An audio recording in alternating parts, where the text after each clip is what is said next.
Сәлем достар, сіздермен бірге бота. Біз бүгін сіздермен бірге езіліп кетпейтін, қазанда қайнамайтын, табиғи өзінің пайдаларын ішінде сақтайтын құлпынайлы тосапты жасауды үйренеміз. Видеоны соңына дейін қарап, менің арнама тіркеліп, лайк басып, комментарий жазуды ұмытпаңыздар.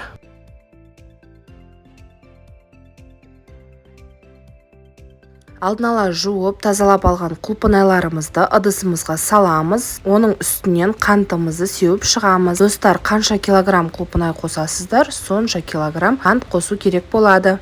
Құлпынайлардың арасында қышқылдаулары болуы мүмкін. Сол үшін 6 килограмм құлпынайға 6 килограмм қант сеуіп, барлығын жақсылап араластырамыз.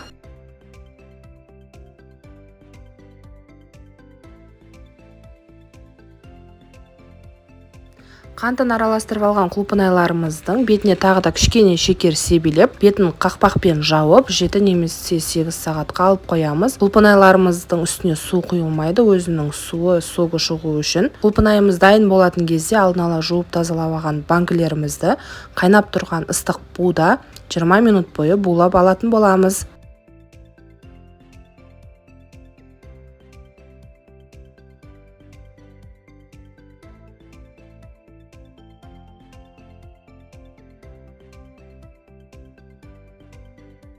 Банкаларымыз 20 минут бойы залалсызданғаннан кейін судан алып, қайнап тұрған суға қақпақтарымызды салып, 2-3 минут бойы қайнатамыз.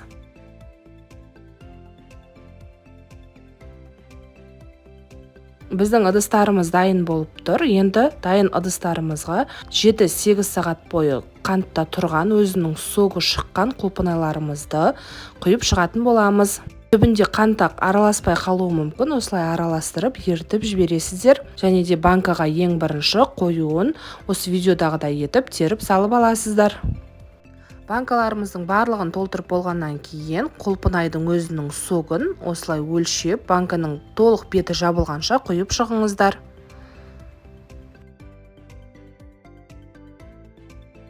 Қыздар, банкілеріміздің бетін крышкамен жауып болғаннан кейін газге ыдысымызды қойып, оның түбінде осылай орамалды салып, банкілерімізді сол орамалдың үстіне видеодағыдай етіп тізіп шығыңыздар. Банкілеріміздің ішінде құлпынайлар бүтін домалақ әдемі күйінде сақталады. Үстінен тек қана мұздай су құйып, газымыздың астын қосатын боламыз. Ыстық су құймаңыздар, банкаларыңыз жарылып кетуі мүмкін. Банкаларды қайнағанша күтеміз. Қайнаған уақытынан бастап 20 минут бойы қайнаған суда қайнатып аламыз. Мінекей қыздар, біздің банкаларымыз дайын болды. Банкаларымызды орамалдың үстіне қойып, ыстықтай орап қоямыз.